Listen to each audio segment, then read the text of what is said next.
Hello everyone, welcome to my channel kitchen with decor your life. আজকে আপনাদের সাথে share করব তালের বড়া রেসিপি। তেলে ভাজা তালের এই পিঠাটি উপর থেকে মুচমুচে আর ভিতর থেকে অনেক বেশি সফট হয়। আশা করছি আজকের এই রেসিপিটি আপনাদের কাছে ভালো লাগবে। চলুন পুরো রেসিপিটি দেখে নেই।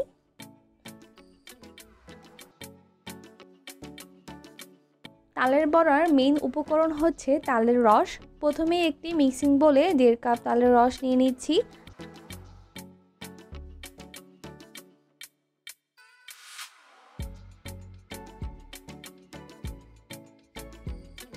আর দিচ্ছি স্বাদ মতো লবণ ও চিনি।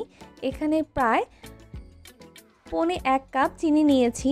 এখন তালের রসের সাথে চিনিটা খুব ভালো মতো মিশিয়ে নিচ্ছি।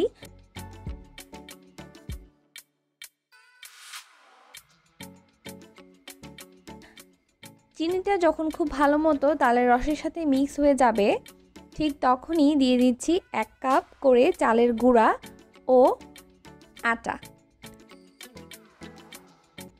এইবার দিচ্ছি বেকিং পাউডার হাফ চা চামচের মতো। এবার শুকনো উপকরণগুলোকে চিনি গুলানো তালের রসের সাথে মিশিয়ে নিব। আর ডোটাতে একটু পানি দিয়ে দিচ্ছি, প্রায় 1 কাপের মতো পানি দিয়েছি। এই তো তালের বড়া বানানোর জন্য খামিরটা গলিয়ে নেওয়া হয়ে গিয়েছে। এই খামিরটা খুব বেশি পাতলা বা খুব বেশি ঘন করিনি। আপনারা দেখে হয়তো বুঝতে পারছেন খামিরটা ঘনত্বটা কতটুকু রাখতে হবে।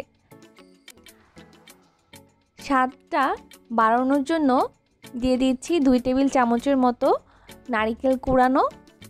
নারকেলটাও খামিরের সাথে ভালো মতো মিশিয়ে নিব।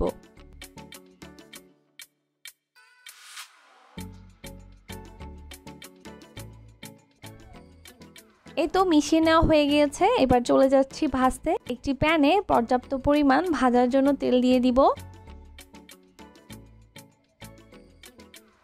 আজকে এই তালের বড়াগুলো আমি ডুবো তেলে ভেজে নিব, তাই তেলের পরিমাণটা এখানে একটু বেশি দিচ্ছি। তেলটা গরম করে নিব। আর এখন একটি চামচের সাহায্যে আমি পিঠাগুলোকে দিয়ে দিব। দেখতেই পাচ্ছেন চামচের সাহায্যে কতটা সহজভাবে আমি এই পিঠাগুলো দিচ্ছি।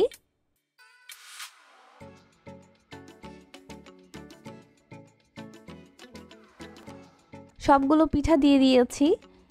এই তো এক পাশ ভাজা হলে পিঠাগুলো উল্টে দিচ্ছি। এবার সুন্দর একটা কালার আসা পর্যন্ত ভেজে নেব। দেখতেই পাচ্ছেন পিঠাগুলো কি সুন্দর একটা কালার হয়েছে।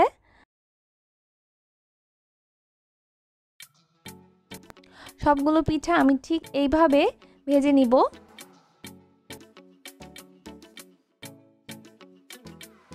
সবগুলো পিঠা ভাজা হয়ে গিয়েছে, এবার উঠিয়ে নিচ্ছি। এই তো হয়ে গেল খুবই মজার তালের বড়া পিঠা।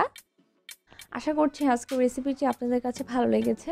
ভালো লাগলে আমার ভিডিওটিতে একটি লাইক দিবেন, শেয়ার করতে পারেন সবার সাথে। আর আমাদের চ্যানেলটি কিচেন উইথ ডেকোর ইউর লাইফটি সাবস্ক্রাইব করে আমাদের পাশে থাকবেন। আজ এখানেই বিদায় নিচ্ছি। আল্লাহ হাফেজ।